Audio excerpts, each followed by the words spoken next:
Students, आज हम अभिज्ञान शाकुंतल नाटक के तृतीय अंक का सार पढ़ेंगे। अभिज्ञान शाकुंतल नाटक का तृतीय अंक एक विस्कंभक से प्रारंभ होता है जो पूर्व में घटित घटनाओं की सूचना देता है और भविष्य में होने वाली घटना के बारे में भी बताता है। यहाँ पर विस्कंभक के द्वारा दो सूचनाएं मिलती हैं। प्रारंभ में मंच पर आकर आश्रम के दो शिष्य आपस में बात कर रहे होते हैं। एक शिष्य क्या सूचना देता है कि राजा दुष्यंत कितने प्रभावशाली वीर हैं, जिनकी वजह से तपोवन में रहने से तपस्वियों के सभी धार्मिक कार्य निर्विघ्न समाप्त हो रहे हैं। दूसरा कि शकुंतला ग्रीष्म ऋतु के कारण शकुंतला लू लगने के कारण अस्वस्थ है, उसके उपचार के लिए प्रेमवदा खस का लेप व कमलपत्र आदि ले जा रही है। और वह कहता है कि मैं भी यज्ञ का शांति प्रदायक जल गौतमी के द्वारा शीघ्र भेज रहा हूँ। इसके पश्चात काम पीड़ित राजा का शकुंतला से मिलने का प्रयास। मंच पर आकर राजा दुष्यंत शकुंतला के विषय में चिंताग्रस्त दिखाई देता है और वह सोचता है कि शकुंतला पराधीन है, अर्थात वह पिता की आज्ञा के बिना कुछ नहीं कर सकती। परंतु मेरा मन भी व्याकुल है, उसके बिना शांत नहीं हो रहा। कभी राजा कामदेव को उल्हाना देता रहता है, कभी सोचता है कि यज्ञ का कार्य पूरा होने पर याजकों ने मुझे जाने की अनुमति दे दी है, परंतु उस शकुंतला का प्रेम उसे वहाँ से जाने नहीं दे रहा। वह शकुंतला से मिलने का प्रयास करता है। उसका विचार होता है कि मध्याह्न में शकुंतला शायद नदी के तट पर कुंजों में होगी और राजा वहीं पर पहुंच जाता है। तभी रेत पर पद चिन्हों को देख करके राजा निश्चय कर लेता है कि शकुंतला वहीं पर है। संतप्त शकुंतला का उपचार। राजा कुंज की तरफ जा रहा है और वहाँ पर छिप कर देखता है कि शकुंतला फूलों के शिलापट पर लेटी हुई है। प्रेमवदा और अनुसुईया उसकी सेवा कर रही हैं। उनको आशंका है कि शकुंतला को लू लग गई है। दोनों सहेलियां शकुंतला का उपचार करते करते थक गई हैं, लेकिन शकुंतला ठीक नहीं हो रही। तभी शकुंतला का प्रेम रोग के विषय में स्पष्ट कहना। सभी प्रकार के उपचार निरर्थक होने पर अनुसुईया समझ जाती है कि यह प्रेम रोग से संतप्त है। वह शकुंतला से पूछती है कि यद्यपि हमें काम रोग आदि के विषय में कुछ पता नहीं, परंतु हमें ऐसा प्रतीत होता है कि तुम काम वासना से पीड़ित हो। अगर तुम हमें सत्य बताओगी तभी तुम्हारा कुछ उपचार किया जा सकेगा, क्योंकि विकारम खलु परमार्थ तो अज्ञात्वा न आरंभ प्रतिकार से, कि रोग को ठीक प्रकार से ज्ञान किए बिना उसका उपचार नहीं किया जा सकता।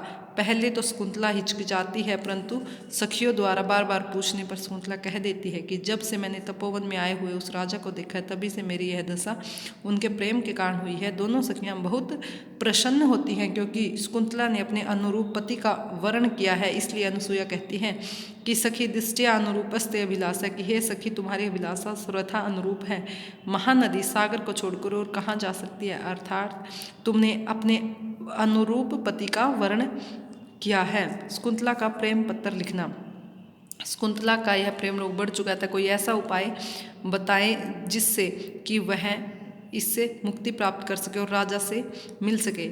इस विषय पर दोनों ही उसकी सखियां विचार करती है। अंत में प्रेमवदा कहते कि एक प्रेम पत्र लिखा जाए जिसे फूलों में छिपा करके वह राजा तक पहुंचा देगी। और शकुंतला प्रेम पत्र इस प्रकार लिखती है।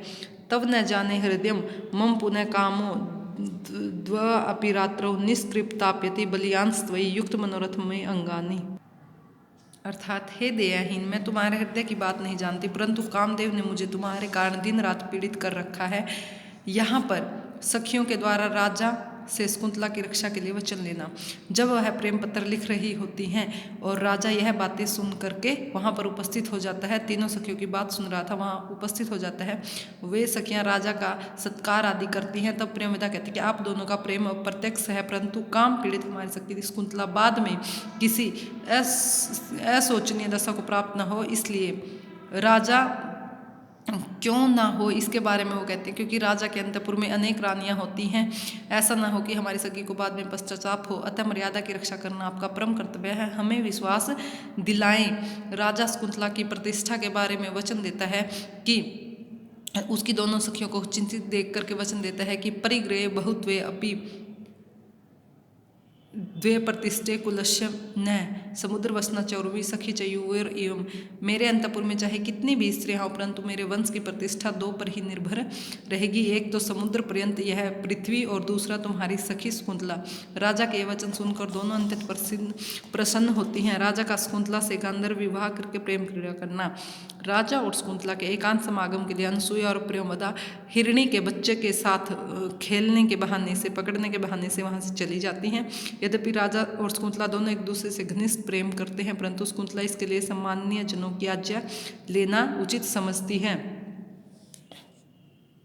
और तब राजा उसे समझाता है कि गांधर्व विवाहेन वहव्यो राज ऋषि कन्या श्रूयन्ते परिणीता, कि बहुत समय से, प्राचीन काल से यह है राज ऋषि जो समझा रहा है कि राजकुमारियों ने गांधर्व विवाह किया और उनके माता पिता ने बाद में उन्हें से हर्ष स्वीकार कर लिया है। शकुंतला भी इस उनके कथन को सत्य मान लेती है और गांधर्व विवाह कर लेते हैं। राजा शकुंतला के अपने अपने गंतव्य पर जाना। तभी कण्व ऋषि की बहन गौतमी शकुंतला के स्वास्थ्य को ज्ञान करने के लिए वहाँ पर आती है और यज्ञ का जल लेकर के आती है। शकुंतला राजा को वहाँ से छिपा देती है और गौतमी के साथ कुटिया में वापस चली जाती है। तभी नेपथ्य से आवाज़ आती है कि संध्या हो गई है। यज्ञ के चारों ओर भयानक छाएं मंडरा रही हैं, अतः राजा भी तपस्वियों की रक्षा करने के लिए वहाँ से चला जाता है। इस प्रकार तृतीय अंक समाप्त होता है।